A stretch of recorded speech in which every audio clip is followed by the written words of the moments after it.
Okay Tata Tata bye bye. ഞങ്ങൾ പൂരത്തിന് പോയിട്ട് വരാം കേട്ടോ. പൊളിച്ചുണ്ട്.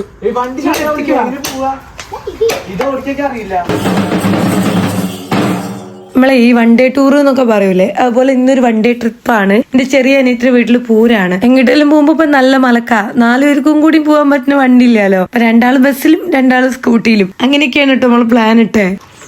മോഹിച്ചിരുന്ന സ്കൂട്ടി അതിന് നമ്മൾ സ്വന്തം വണ്ടീന്റെ കൂടെ സ്കൂട്ടി അല്ലെങ്കിൽ പിന്നെ ആപ്പ നമ്മക്ക് അത്രയുള്ളൂ. വിരുന്ന് വിളിച്ചോടത്ത് എങ്ങനെയെങ്കിലും ഒക്കെ എത്തിച്ചേരണം. ബസ് സ്റ്റാൻഡ് വരത്തേക്കും ആക്കി കൊടുക്കാന്നാണ് വിചാരിച്ചത്. പക്ഷെ സ്കൂട്ടി നേരം വിളിച്ചാകുമ്പോ ഷാട്ടാവണില്ല. ഷാട്ടായേ പറ്റുള്ളൂ. കാരണം ഇവന്മാർ 2 പേരും ബസ്സിൽ പോയിട്ട് പെരിന്തൽമണ്ണ ഇറങ്ങും. അപ്പൊ അനിയത്തി അവരെ അങ്ങനെ കൂട്ടിയിട്ട് പോകൂട്ടോ. എന്ന് വെച്ചാൽ 2ാമത്തെ അനിയത്തി അവളെ കെട്ടിയവനും ഒരു കുട്ടിയുള്ളൂ ഒരു കാറില്. അപ്പൊ ബാക്കി ഇഷ്ടം പോലെ സ്ഥലം ഉണ്ടല്ലോ. അപ്പൊ ഇവർ 2 പേരെയും അവര് കൊണ്ടുവരാ എന്നാണ് പറഞ്ഞത്. അപ്പൊ പിന്നെ നമ്മക്ക് ഈ സ്കൂട്ടിയിലാണ് പോവുകയും ചെയ്യാം. പക്ഷെ സ്കൂട്ടി സ്റ്റാർട്ട് ആവണ്ടേ. ഏട്ടൻ കുറെ നോക്കി, പിന്നെ ആദ്യം കുറെ നോക്കി, ഷട്ടായില്ല. ഏറ്റവും അവസാനം സ്കൂട്ടി ഷട്ടാക്കാൻ പാടാ ആദ്യം കുറെ പെട്ടോക്കി, ഒന്നും നടന്നില്ല കേട്ടോ. അവളേക്ക് അച്ഛക്ക് ഈറല്ലോ തുടങ്ങി. നേരൊക്കെ ഇങ്ങനെ വൈകിയും കൊണ്ടേ ഇരിക്കല്ലേ ഏട്ടാ. ഇല്ലല്ലോ. അപ്പൊ നമുക്ക് എന്ത് ചെയ്യാ അറിയോ, വണ്ടി കിട്ടുമോ നോക്കി നോക്കല്ലേ. എന്നാ വിളിച്ച അന്വേഷിച്ചു നോക്കിയൊക്കെ ആരോട്. അങ്ങനെ പെട്ടെന്നൊന്നും വണ്ടി വിളിച്ചാൽ കിട്ടൂല ഏട്ടൻ പറയണം. പിന്നെ ആരുടെയിലൊക്കെ വണ്ടി വിളിച്ചു പോവുക അതൊന്നും എന്റെ കെട്ടിയൊന്നും ഇഷ്ടമില്ല. ഒന്നെങ്കിൽ സ്വന്തം വണ്ടി വേണം, അല്ലെങ്കിൽ റെന്റിന് വിളിക്കുക. അല്ലാണ്ട് ആരുടെയും വണ്ടി ഒരു ദിവസത്തിന് തരുക അങ്ങനത്തെ പരിപാടി ഒന്നും ഇവിടെ പാടില്ല കേട്ടോ. മക്കളെ ബസ് കയറ്റാൻ പോയ നേരെ കൊണ്ട് നമ്മുടെ വണ്ടിയൊക്കെ നേരെയൊക്കെ ആള് വന്നേ. ഹെൽമെറ്റ് വെക്കണോ? ഹെൽമെറ്റ് വെച്ചെന്റെ മുടിക്ക് ഓടരുത്. ശരിക്കും നമുക്ക് 4 ആൾക്കും കൂടെ ബസ്സിനൊക്കെ പോകാവുന്നേ ഉള്ളൂ. പക്ഷെ ഈ വേലയും പൂരമായി കഴിഞ്ഞാൽ അവിടുന്ന് ഇങ്ങോട്ട് ബസ്, ഇവിടുന്ന് അങ്ങോട്ട് ബസ്സൊക്കെ ബുദ്ധിമുട്ടാവും. കാരണം കൊണ്ടാണ് നമ്മളിങ്ങനെ ഉള്ള വണ്ടിയിലൊക്കെ തട്ടിക്കൂട്ടി പോണത് കേട്ടോ. പോണ വഴിക്ക് ഒരു ഹെൽമെറ്റ് വാങ്ങിച്ചിട്ടുണ്ടായിരുന്നേ. നമ്മളെ അടുത്തുള്ള ഹെൽമെറ്റ് പറ്റ നാശമായിരുന്നു. അങ്ങനെ നമ്മളൊരു ഹെൽമെറ്റ് ഒക്കെ വാങ്ങി. എനിക്ക് ഇഷ്ടപ്പെട്ട കളർ തന്നെ ഞാൻ സെലക്ട് ചെയ്തു കേട്ടോ. അതിന്റെ ബാക്കി കേസ് നമുക്ക് പൂരത്തിന് പോയി വന്നതിന് ശേഷം ഉണ്ടാവും. പഴയ ഹെൽമെറ്റ്, പുതിയ ഹെൽമെറ്റ്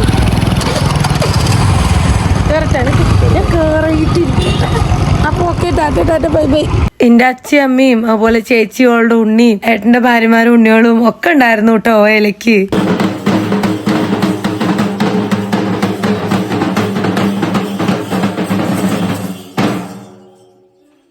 ഇത് അവളുടെ വീട്ടിലേക്ക് വന്നിരിക്കുകയാണ് കേട്ടോ. അപ്പൊ അതൊക്കെ ഞങ്ങൾ കണ്ടുള്ളൂ. ശരിക്കുള്ള വേലയും പൂരൊക്കെ വൈകുന്നേരമാണല്ലോ തുടങ്ങുക. പക്ഷെ അത് വരത്തേക്കും ഞങ്ങൾ വെയിറ്റ് ചെയ്തില്ല. ഞങ്ങൾ സദ്യയൊക്കെ കഴിച്ച എല്ലാരും കൂടി വർത്താനൊക്കെ പറഞ്ഞ് പിന്നെ അങ്ങനെ പെട്ടെന്ന് അങ്ങോട്ട് പിരിഞ്ഞു. വൈകുന്നേരം വേലയൊക്കെ കണ്ടു പോവാ, ബിരിയാണി ഒക്കെ ഉണ്ടാക്കൊക്കെ പറഞ്ഞു. പക്ഷെ നമ്മളതിനൊന്നും നിന്നില്ല കേട്ടോ. അവൾ തിരിച്ചു വരുമ്പോ ഒരു കരിമ്പ് ജ്യൂസ് അങ്ങോട്ട് കുടിച്ചു. വയറൊക്കെ അങ്ങോട്ട് തണുപ്പിച്ചു. ഉണ്ണികൾക്ക് പിന്നെ മേമയല്ല ചിറ്റ.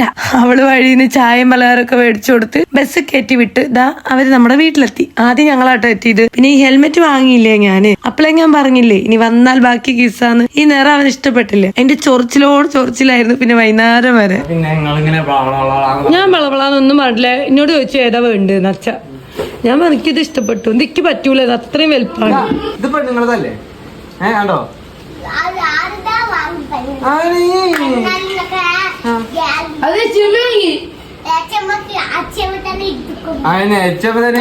നമ്മളെ ഋത്വിയാണ് കേട്ടോ. മൂപ്പര് തമിഴില് പറയാണ് HM തന്നെയുണ്ട് എടുത്തോ, ഇത് പെണ്ണുങ്ങളുടെയാണ്. മാമന്മാർക്ക് അവൻ കട്ട സപ്പോർട്ടാണ്. പിന്നെ മാമന്മാരും ചെക്കനും കൂടെ പൂര കളിയായിരുന്നു വെള്ളത്തിലും ചളിയിലും. അതുകൂടെയൊക്കെ ഫുള്ള് ചപ്പിളിയും ചളിയും കയറ്റിയിരുന്നു. ഓനാണെങ്കിൽ അന്ന് പോവുകയും ചെയ്യുമായിരുന്നേ ചെന്നൈക്ക്. അപ്പൊ പിന്നെ ഓരുടെ ആനല്ലാത്ത ആറാട്ടത് കഴിയട്ടെ, എന്നിട്ടത് ക്ലീൻ ചെയ്യാച്ചു. ഞാനും നേരെ വെച്ചാകുമ്പളേ അരിയൊക്കെ തിളപ്പിച്ചു വെച്ചു. അതുകൊണ്ടിപ്പോ ഭാഗ്യായി. അമ്മേ ഇതോട് വാർത്ത കിട്ടിയല്ലോ. ദൈവളായിരുന്നു, ഒന്നും സംഭവിക്കില്ല. പിന്നെ എന്താണ് നല്ല ചൂതാമർത്തതുണ്ട്. രാവിലെ ദോശക്ക് ചൂതാമർത്തല്ലേ കുട്ടി, പിന്നെ പെൺകുട്ടിക്ക് വേണ്ടേ. അപ്പൊ അങ്ങനെ മീൻ വറുക്കലും കഴിച്ചായിരുന്നു. ഇനി നമ്മളെ ഫ്രിഡ്ജിലൊരു സാധനം ഉണ്ട്, ആട്ടുംകാല സൂപ്പ് വെക്കാൻ വേണ്ടിയിട്ട് ഫ്രിഡ്ജിലിരിക്കുന്നുണ്ട് കേട്ടോ. എനിക്കത് നേരെ വെക്കാൻ അറിയൂല. നേരെയാക്കിയത് മാത്രമേ ഞാൻ കണ്ടിട്ടുള്ളൂ. ഞാൻ ആടിന്റെ തലച്ചോറൊക്കെ തിന്നിട്ടുണ്ട്, പിന്നെ ആട്ടിറച്ചി. ഈ ആട്ടുംകാല് മാത്രം ഇങ്ങനെ സൂപ്പാക്കിയിട്ട് ഇത് ആദ്യത്തെ തവണയാണ്. അപ്പൊ ഏട്ടൻ നല്ല ഉറക്കാണ്. ഏട്ടനെ എണീറ്റിട്ട് നേരേക്ക് തരാറുണ്ട്. അപ്പൊ പിന്നെ കുറെ അധികം പാത്രമൊക്കെ കഴുകാണ്ടായിരുന്നു. അതൊക്കെ കഴുകി മോറി അപ്പത്തേക്കും മെനയാക്കി ഇട്ട് കഴിഞ്ഞാൽ പിന്നെ ഒരു സൂപ്പ് വെക്കലല്ലേ ഉണ്ടാവുള്ളൂ. ആണെങ്കിൽ കുറെ വീഡിയോ എഡിറ്റ് ചെയ്യാനും കാര്യങ്ങളൊക്കെ ഉണ്ടായിരുന്നു. നമ്മളെ എന്താ വെച്ചപ്പോ മുന്നത്തെ മാതിരിയല്ല, ഒട്ടും ടൈം വേസ്റ്റ് ചെയ്യൂല കേട്ടോ. ഞാൻ അങ്ങനെ പാത്രം കഴുകുക ചെയ്യുമ്പോ എന്താ ചെയ്യാറിയോ, ഫോൺ എടുത്തിട്ട് ചേച്ചീനെയും അമ്മേനെയും അനിയത്തിനെയൊക്കെ വിളിക്കും. എന്നിട്ട് ലൗഡ് സ്പീക്കർ ആക്കിയിട്ട് ജനലുമ്മയോ അല്ലെങ്കിൽ ജഗ്ഗിന്റെ മണ്ടൊക്കെ എന്താ മേലൊക്കെ കയറ്റി വയ്ക്കും. എന്നിട്ട് ഓലോട് ഇങ്ങനെ വർത്താനം പറയും, പാത്രം കഴുകും. അങ്ങനെയൊക്കെയാണ് കേട്ടോ ഞാൻ ചെയ്യല്. അപ്പൊ എന്താ വെച്ചാൽ പാത്രം കഴുകലും നടക്കും, അതുപോലെ ഫോൺ വിളിയും കഴിയും. ഫോൺ വിളിക്കാനായിട്ട് ഇങ്ങനെ ഞാൻ വെറുതെ സമയം ചെലവാക്കൂല. ഫോൺ വിളിക്കാത്ത സമയത്ത് ഞാൻ എന്താ ചെയ്യാറിയോ, ഫോണിൽ നല്ല മോട്ടിവേഷൻ ക്ലാസ്സുകൾ ഉണ്ടല്ലോ, അതൊക്കെ അങ്ങനെ കേൾക്കും. അപ്പൊ നമുക്ക് നല്ലൊരു പോസിറ്റീവ് എനർജി ഒക്കെ കിട്ടും. ശരിക്കും ഇതുപോലെയുള്ള കുറെ ഏറെ പോസിറ്റീവ് ആയിട്ടുള്ള മോട്ടിവേഷൻ ക്ലാസ്സുകൾ കാണുകയും കേൾക്കുകയൊക്കെ ചെയ്തിട്ട് എനിക്ക് നല്ല രീതിയിൽ റിസൾട്ട് ഉണ്ട് കേട്ടോ. എന്റെ ഉള്ളിലെ കുറെ ഏറെ നെഗറ്റീവ് തോട്ട്സ് ഒക്കെ മാറി കിട്ടി. ഇനി നമുക്ക് എല്ലാം ശരിയാവും, ഒക്കെ സൂപ്പർ ആവും, ഒക്കെ അടിപൊളിയാവും, നമ്മൾ വിചാരിച്ച കാര്യമൊക്കെ നേടാൻ പറ്റുന്നുള്ളൊരു കോൺഫിഡൻസ് ഒക്കെ കിട്ടുന്ന മാത്രമല്ല കിട്ടി. എനിക്ക് അങ്ങനെയാണ് ഇതുപോലുള്ള ക്ലാസ്സുകളൊക്കെ ഭയങ്കര ഇഷ്ടമായത്. അപ്പൊ അങ്ങനെയുള്ള ക്ലാസ്സുകളൊക്കെ കണ്ടുകൊണ്ടിരിക്കും ബാക്കിയുള്ള സമയത്ത്. ഞാൻ അങ്ങനെ കണ്ണി കണ്ടത് ആലോചിച്ച് വെറുതെ ഏതെങ്കിലും പണികളിൽ ഇങ്ങനെ മുഴുകാറില്ല എന്നുള്ളതാണ് പറഞ്ഞു വരുന്നത്. മുന്നേയൊക്കെ ഞാൻ പാത്രം കഴുകുമ്പോൾ സാങ്കല്പിക ലോകത്ത് ഇങ്ങനെ ഒഴുകിയും കൊണ്ടിരിക്കുകയായിരിക്കും, വെറുതെ ആവശ്യമില്ലാത്ത എന്തൊക്കെയോ കാര്യം. ചിലപ്പോ പോയി കഴിഞ്ഞ കാര്യങ്ങളായിരിക്കും, ചിലപ്പോ വരാൻ പോകുന്ന ടെൻഷനുള്ള കാര്യങ്ങളായിരിക്കും. അങ്ങനെ കണ്ണി കണ്ടതൊന്നും ഇപ്പൊ ഓർക്കാറില്ല എന്നാണ് പറഞ്ഞു വരുന്നത്. ഇതിന്റെ ഗുണം നമുക്ക് ഉണ്ട് താനും. മുന്നേക്ക് ഒരു ധാരണ ഉണ്ടായിരുന്നു, എല്ലാം ഒന്ന് തകയട്ടെ, എല്ലാം ഒന്ന് നിൽക്കളിയാവട്ടെ, എന്നിട്ട് സന്തോഷിക്കുക, എങ്ങനെയൊക്കെയോ അങ്ങോട്ട് പോട്ടെ വണ്ടിന്ന്. അങ്ങനെയല്ല, എല്ലാം തകഞ്ഞിട്ട് സന്തോഷിക്കാൻ നിൽക്കാണ്ട് നമ്മൾ ഓരോ നിമിഷവും നമ്മൾ മാക്സിമം ഹാപ്പി ആയിരിക്കാൻ ശ്രമിക്കുക. നമുക്ക് എന്താ വേണ്ട വെച്ചാൽ അതിനെ പറ്റി മാത്രം ചിന്തിക്കുക. അവിടെ എത്താൻ വേണ്ടിയിട്ട് നമ്മൾ നന്നായിട്ട് ആക്ഷൻ എടുക്കുക, വർക്ക് ചെയ്യുക. അപ്പൊ കാര്യങ്ങളെല്ലാം നല്ല സ്മൂത്ത് ആയിട്ട് നടക്കും. ഇതൊക്കെ എന്റെ അനുഭവം കൊണ്ടാണ് കേട്ടോ ഞാൻ പറയുന്നത്, അല്ലാണ്ട് വെറുതെ ഒരു മോട്ടിവേഷൻ പറഞ്ഞതല്ലേ. പാത്രം കഴുകലും മോറലും അടുക്കലൊക്കെ കഴിഞ്ഞപ്പോഴത്തേക്കും ഏട്ടന്റെ ഉറക്കം കഴിഞ്ഞ ഏട്ടൻ വന്നു. പിന്നെ ഏട്ടനാണ് സൂപ്പിനുള്ള ആട്ടുംകാലൊക്കെ കൊത്തി നുറുക്കി അരിഞ്ഞു തന്നത്. പിന്നെ എളുപ്പല്ലേ, ഞാൻ ആദ്യം അങ്ങോട്ട് നല്ലോണം കഴുകി, പിന്നെ കൊത്തി നുറുക്കിയിട്ട് കഴുകിയില്ല. അതിന്റെ ഉള്ളിലത്തെ മജ്ജയും സംഭവങ്ങളൊന്നും പോണ്ടാച്ചിട്ടേ. എനിക്ക് അങ്ങനെ ആട്ടു സൂപ്പ് ഉണ്ടാക്കാനൊന്നും അറിയൂല കേട്ടോ. ഞാൻ ഈ കോഴി കൊണ്ടൊക്കെ ഇങ്ങനെ സൂപ്പ് ഉണ്ടാക്കിയിട്ടുണ്ട് എന്നല്ലാണ്ട് അടർച്ചി ഉലുവൊക്കെ ഇട്ടിട്ട് വെക്കും കേട്ടോ. പക്ഷെ ശരിക്കുള്ള സൂപ്പ് പോലെ ഉണ്ടാക്കിയിട്ടില്ല അതുവരത്തേക്കും. അപ്പൊ എന്നെ എഴുത്തിയമ്മടുത്ത് ചോദിച്ചിരുന്നു റെസിപ്പി, നല്ല സൂപ്പ് ഉണ്ടാക്കണതിന്റെ റെസിപ്പി. എന്താന്ന് വെച്ചാൽ ഇതിൽ അങ്ങനെ ഇറച്ചിയൊന്നും ഉണ്ടാവൂലല്ലോ,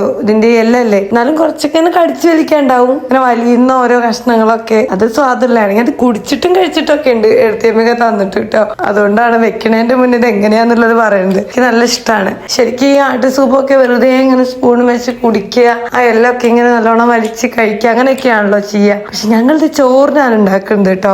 ചെറിയുള്ളി നന്നാക്കുകയാണെങ്കിൽ ഞാന് ഏട്ടനത് അവിടെ കൊത്തിയരിയുണ്ട് കഷ്ണങ്ങള്. സൂപ്പ് പിന്നെ നമുക്ക് എളുപ്പം ഉണ്ടാക്കാലോ. ഈ അരപ്പാട് സെറ്റായ സൂപ്പ് സിമ്പിൾ. അപ്പൊ ചെറിയ ഉള്ളിയും അതുപോലെ ജീരകവും പിന്നെ കുരുമുളകും കൂടെ ഞാൻ മിക്സർ ജാറിലിട്ടിട്ടാട്ടോ അരച്ചെടുക്കുന്നുണ്ട്. അമ്മിയിലൊക്കെ അരച്ചാൽ ഒന്നുകൂടെയൊക്കെ നന്നാവും, അത്രയ്ക്ക് നന്നാവണ്ടാച്ചിട്ടാണ്. പിന്നെ ആ 2-3-4 കാലെടുത്ത് നുറുക്കിയപ്പോഴേക്കും ആകെ ഒരു ശകലേ ഉണ്ടായിരുന്നുള്ളൂ. ഇങ്ങനെ കാലൊക്കെ കണ്ടപ്പോ ഒരു കുണ്ടം പറ ഉണ്ടാവുന്നു. എവിടെ കണ്ടില്ലേ, ഒരു ഉഴക്ക്. അതിലോട്ട് ഞാൻ കുറച്ച് വെളുത്തുള്ളി ഇട്ടു കേട്ടോ, പിന്നെ കുറച്ച് മഞ്ഞപ്പൊടി ഇട്ടു, പിന്നെ മല്ലിപ്പൊടി പൊടികൾ തന്നെയുള്ളൂ, കുരുമുളക് പൊടി എരിവിനിട്ടു, ഉപ്പും ഇട്ടു. പിന്നെ കുറച്ച് വെള്ളം ഒഴിച്ചിട്ട്, കുറച്ചധികം വെള്ളം ഒഴിച്ചിട്ട് ഒരു 4 വിസിൽ അങ്ങോട്ട് വെക്കാച്ചിട്ടാണ്. അതുപോലെ ഒരു പിടി ഉലുവ ഇട്ട് കൊടുത്തിട്ടുണ്ട് ഈ സൂപ്പിലേക്ക്. ഉലുവയൊക്കെ കുറച്ച് മുന്നേ വെള്ളത്തിലിട്ട് വെക്കുകയാണെങ്കിൽ ഒന്നുകൂടെ നല്ലതാണ്. അപ്പൊ ആ ഉലുവ ഒന്ന് എന്താ പറയാ കുതിർന്നിട്ടുണ്ടാവുമല്ലോ. ഇനിയിപ്പൊ കുതിർത്തിയിട്ടായാലും കുഴപ്പമൊന്നുമില്ല, നമ്മളൊരു 4 വിസിൽ 5 വിസിലൊക്കെ എന്തായാലും വെക്കുന്നുണ്ട്. നല്ലോണം എല്ലൊക്കെ ഇങ്ങോട്ട് വെന്ത് കുറുകട്ടെ എന്ന് ഓർത്തിട്ട് എത്ര വെച്ചാലും വലിയ വേവല് കിടക്കല്ലേ അല്ലെ. അപ്പൊ നമ്മൾ ഉലുവയൊക്കെ അങ്ങനെ തന്നെയാണ് ഇട്ട്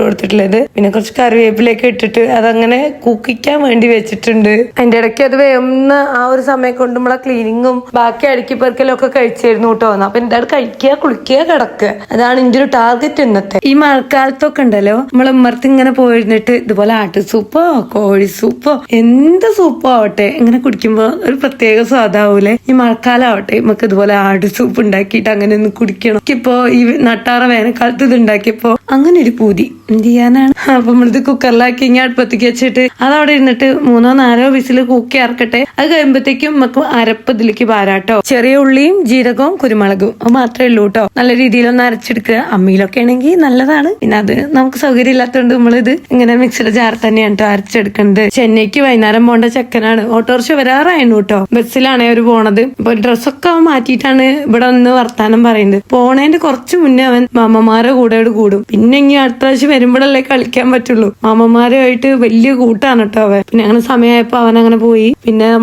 അവൻ പോകലൊക്കെ കഴിഞ്ഞ് യാത്രയൊക്കെ പറഞ്ഞാക്കെല്ലാം കഴിഞ്ഞ് തിരിച്ചു വീട്ടിലെത്തിയിട്ടാണ് സൂപ്പൊക്കെ വറുത്തിട്ടത്. കുഞ്ഞുള്ളി ഇല്ലേ, ചെറിയ ഉള്ളി കുനുകുന നനനന അരിഞ്ഞെടുത്തു. പിന്നെ നല്ല വെളിച്ചെണ്ണയിലോട് വറുത്തെടുക്കുക. സൂപ്പൊക്കെ നല്ല രീതിക്ക് വെന്തിട്ടിട്ടുണ്ട് കേട്ടോ. അപ്പൊ അത് ഞാനൊരു ചട്ടിയിലേക്ക് ആക്കിയിട്ടുണ്ട്. ഇനി ചെറിയ ഉള്ളിയോട് വറുത്തിട്ട് കഴിഞ്ഞാൽ സൂപ്പ് റെഡി. അപ്പൊ നമുക്ക് എരിവൊക്കെ നോക്കിയിട്ട് എരിവൊക്കെ കുറവാ തോന്നുകയാണെങ്കിൽ കുറേയും കൂടെ കുരുമുളക് പൊടി നമുക്ക് വെതറി കൊടുക്കുക. നമ്മളിതില് മുളക് പൊടി ഒന്നും ഒട്ടും ഇടൂലല്ലോ. മല്ലിപ്പൊടിയുടെയും പിന്നെ ആ കുരുമുളക് പൊടിയുടെ ഒക്കെ ഒരു നല്ലൊരു മണം ഉണ്ട് കേട്ടോ ഇപ്പൊ ഈ ഒരു സൂപ്പിന് വന്നിട്ട്. ഈ അരപ്പും കൂടി ഇട്ടിട്ട് ഒന്നടുത്ത് തിളപ്പിച്ച് കഴിഞ്ഞാലാണ് ശരിക്കുള്ള ആ സൂപ്പിന്റെ മണവും ടേസ്റ്റും ഒക്കെ നമുക്ക് കിട്ടുക. പിന്നെ ഉള്ളി വറുത്തിട്ട പണി കഴിഞ്ഞു.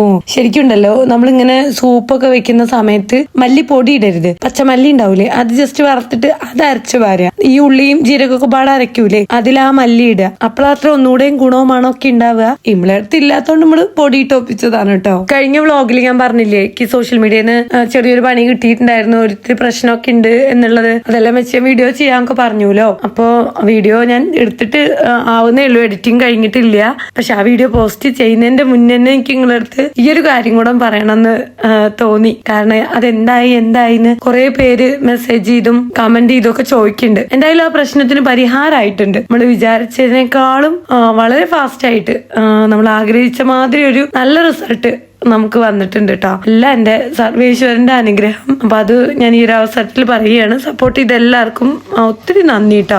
ഞാൻ ഡീറ്റെയിൽസ് ഒക്കെ ഞാൻ അടുത്ത വീഡിയോയിൽ പറയേ. പാട്ട് സൂപ്പ് ആയ വഴിക്ക് ഞാൻ ആദ്യം ഒന്ന് കൊടുത്തേണ് ടേസ്റ്റ് ഒക്കെ നോക്കാനായിട്ട്. ഇറച്ചിയൊന്നും കടിച്ചു പറിക്കാനില്ലെങ്കിലും ആ ഒരു എല്ലിലെ എന്താ പറയാ കടിച്ചാ വലിയണൊരു സംഭവം ഉണ്ടാവുമല്ലോ, അത് അവന് ഭയങ്കര ഇഷ്ടമാണ്. മോൻ അങ്ങനെ അതൊക്കെ കഴിച്ചു. പിന്നെ ഇതങ്ങനെ ഉള്ളിയെല്ലാം വറുത്തിട്ടു. ഇനിയിപ്പോ നട്ടാറ വേനൽക്കാലൊക്കെ വരികയല്ലേ, കോഴിയിറച്ചി ഇടയ്ക്കിടയ്ക്ക് കഴിച്ചാൽ പണി കിട്ടും. ചൂട് പുറത്തും ചൂട് അകത്തും ചൂട് ആയാലേ ചിലർക്കൊക്കെ ബുദ്ധിമുട്ടുണ്ടാവും. ചിലപ്പോ ഞങ്ങൾക്കൊക്കെ ബുദ്ധിമുട്ട് വരലുണ്ട് കേട്ടോ, ഇക്കുവേട്ടനൊക്കെ. അതുകൊണ്ട് വല്ലപ്പോഴൊക്കെ മാത്രം നമുക്ക് ഇറച്ചി കഴിക്കാം. ഇടയ്ക്കൊക്കെ അതുപോലെ ആടിന്റെ ഒക്കെ എന്തെങ്കിലുമൊക്കെ മേടിക്കാൻ പറ്റുകയാണെങ്കിൽ നല്ലത് അല്ലെ. എന്തായാലും ഇന്നിപ്പോ നമ്മൾ ഈ സൂപ്പും പിന്നെ കൂടെ പപ്പടവും കാച്ചിട്ടാണ് ചോറ് കഴിക്കാൻ പോണത്. ഏട്ടൻ എന്തായാലും കുറച്ച് വൈകിട്ട് വരുള്ളൂ പറഞ്ഞു. ചിറിയൊന്നും നിക്കണില്ല. പിന്നെ എന്തുണ്ടാക്കിയാലും ഇമ്മക്ക് ആദ്യം ഒരു പിടിയൊക്കെ കൂട്ടി തിന്നണമല്ലോ. ഉപ്പും മുളകും എല്ലാം പാകമാണോ ഒക്കെ ഒന്ന് അറിയാൻ വേണ്ടിയിട്ട്. അപ്പൊ ഞാൻ കുറച്ച് സൂപ്പൊക്കെ പാർന്ന് ഒരു കൊത്ത കയ്യില് ചോറാണ് എടുത്തിട്ടുണ്ട്. കുട്ടികൾക്കൊക്കെ തിന്നാനാട്ടോ അത് പാട്. എന്താ വെച്ചാൽ കാര്യമായിട്ട് ഇറച്ചി ഉണ്ടാവൂലോ, അടിച്ചു കഴിച്ചു പടാപാട് പടണം. എന്റെ കുട്ടികളെ ആക്രമിച്ച് കീഴടക്കിയിട്ടാണ് സൂപ്പ് ഒന്ന് അകത്താക്കിന് കേട്ടോ. ഞാൻ പറഞ്ഞു എല്ലൊക്കെ നല്ലോണം കടിച്ചു അമയ്ക്കും, അതുപോലെ അതിന്റെ